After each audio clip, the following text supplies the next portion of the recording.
tous, nous ont dit que malgré nos efforts pour le freiner, le virus continue de se propager et est en train de s'accélérer. Nous le savions, nous le redoutions. Interroger les scientifiques sur nos élections municipales, dont le premier tour se tiendra dans quelques jours. Ils considèrent que rien ne s'oppose à ce que les Français, même les plus vulnérables, se rendent aux urnes. J'ai aussi demandé au Premier ministre, il l'a fait encore ce matin, de consulter largement toutes les familles politiques. Et elles ont exprimé la même volonté. Dès lundi et jusqu'à nouvel ordre, les crèches, les écoles, les collèges, les lycées et les universités seront fermés.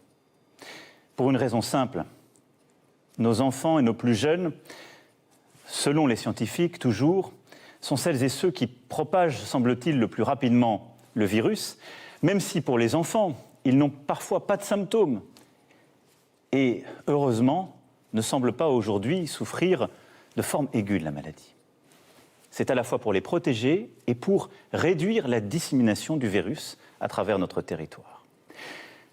Un service de garde sera mis en place, région par région, nous trouverons les bonnes organisations pour que, en effet, les personnels qui sont indispensables à la gestion de la crise sanitaire puissent faire garder leurs enfants et continuer d'aller au travail pour vous protéger et vous soigner.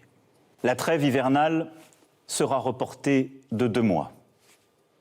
Et je demande au gouvernement des mesures exceptionnelles dans ce contexte pour les plus fragiles. Dès les jours à venir, un mécanisme exceptionnel et massif de chômage partiel sera mis en œuvre.